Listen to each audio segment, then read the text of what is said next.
Perkenalkan, nama saya Kevin Frederico dengan NIM 23019512585 dan dengan teman saya.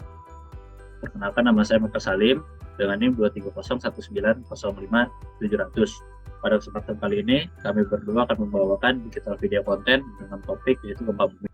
Pertama-tama, kita harus mengetahui apa itu gempa. Menurut KBBI, gempa bisa diartikan sebagai peristiwa alam berupa getaran atau gerakan bergelombang pada kulit bumi yang ditimbulkan oleh tenaga asal dalam atau gempa bumi.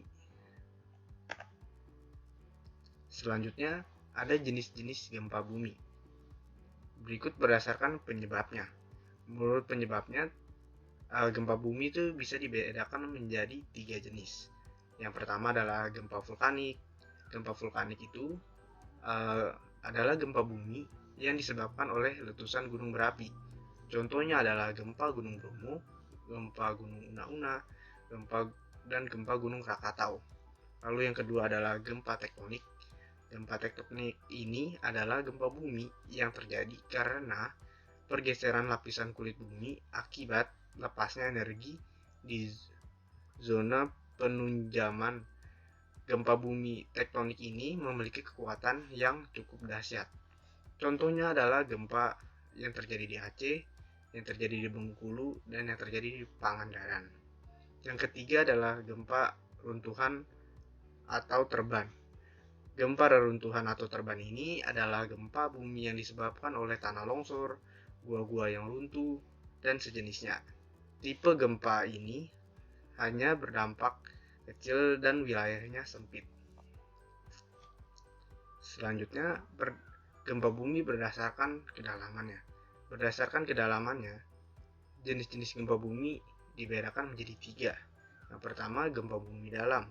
Gempa bumi dalam adalah gempa bumi yang hiposentrumnya atau pusat gempanya berada lebih dari 300 km di bawah permukaan bumi. Gempa bumi dalam pada umumnya tidak terlalu berbahaya. Yang kedua, ada gempa bumi menengah. Gempa bumi menengah ini adalah gempa bumi yang hiposentrumnya berada antara 60 km sampai 300 km di bawah permukaan bumi. Gempa bumi menengah pada umumnya menimbulkan kerusakan ringan dan getarannya lebih terasa.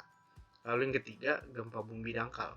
Gempa bumi dangkal adalah gempa bumi yang hiposentrumnya berada kurang dari 60 km dari permukaan bumi. Gempa bumi ini biasanya menimbulkan kerusakan yang besar. Selanjutnya adalah gempa bumi berdasarkan kekuatan. Berdasarkan kekuatannya atau magnitude, gempa bumi dapat dibedakan atas yang pertama 0 sampai 3 magnitude yaitu gempa mikro. Yang kedua 3 sampai 3,9 magnitude itu gempa minor. 4 sampai 4,9 magnitude itu gempa ringan. 5 sampai 5,9 magnitude itu gempa sedang.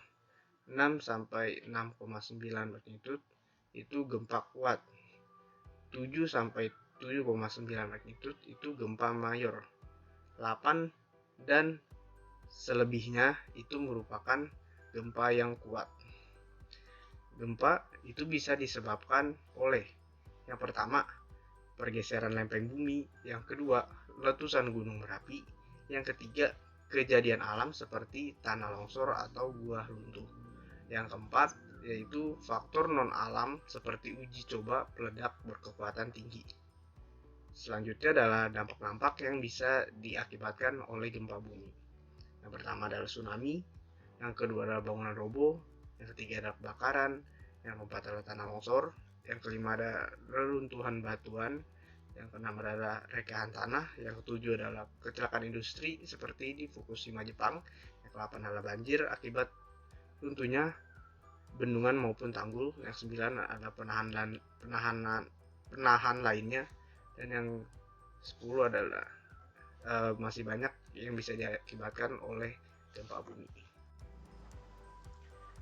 Berikut merupakan ciri-ciri daerah yang biasa terkena gempa, di mana menurut Direktorat Vulkanologi dan Mitigasi Bencana Geologi atau disingkat DVMBG, dan Departemen Energi dan Sumber Daya Mineral yang disingkat ESDM menyatakan wilayah di Indonesia yang rawan gempa dan tsunami diantaranya adalah Aceh, Sumatera Utara, Sumatera Barat, Bengkulu, Lampung, Banten, Jawa Tengah, Yogyakarta, Jawa Timur, Bali, Nusa Tenggara Barat, Nusa Tenggara Timur, Sulawesi Utara, Sulawesi Tenggara, Sulawesi Selatan, Maluku Utara, Maluku Selatan, Biak, Yapen, dan Fak-Fak di Papua, serta Balikpapan.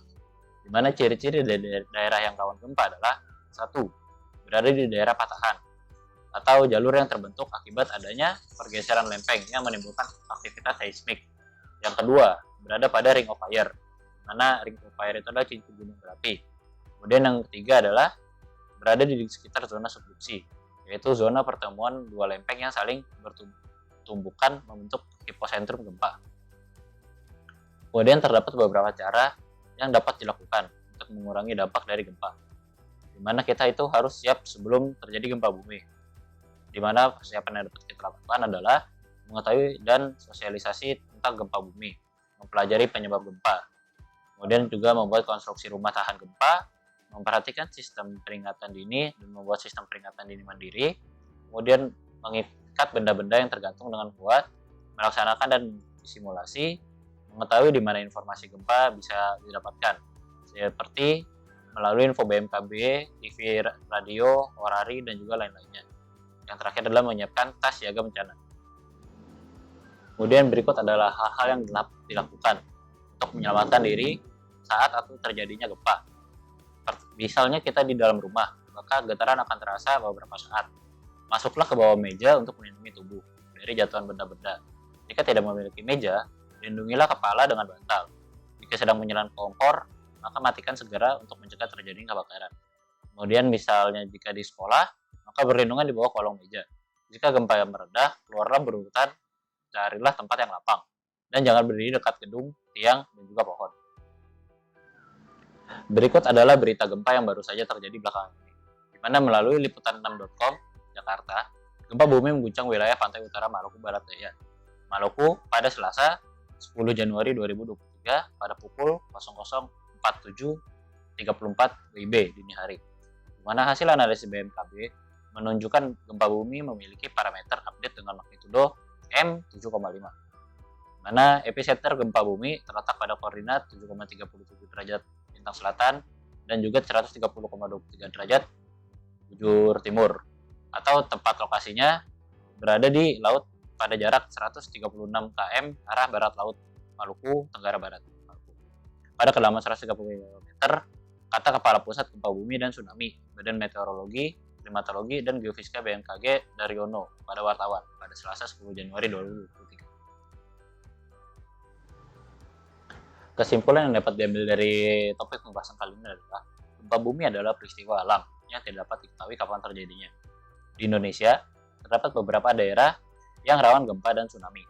Hal ini dikarenakan daerah yang berada di daerah patahan, ring of fire, dan juga zona subduksi. Karena bencana alam ini tidak dapat diprediksi, hal yang dapat kita lakukan adalah mempersiapkan diri sebaik mungkin. Dan juga saat terjadinya gempa, kita tidak boleh panik dan mengikuti cara-cara atau panduan yang sudah ada agar terhindar dari hal-hal yang tidak kita inginkan. Untuk bagian penutup dari topik pembahasan kali ini adalah gempa bumi adalah salah satu bencana alam yang serius, di mana dapat menimbulkan banyak dampak yang merugikan bagi kita dan orang lain. Kita harus mengetahui hal-hal yang dapat dilakukan untuk mempersiapkan diri secara matang, baik itu sebelum terjadinya bencana gempa, saat terjadinya bencana gempa, dan juga setelah bencana gempa terjadi. Mana hal-hal ini harus kita ketahui agar mengurangi hal-hal atau dampak yang tidak kita inginkan, dan juga kita dapat mempersiapkan diri dengan lebih baik agar tidak mengalami kepanikan.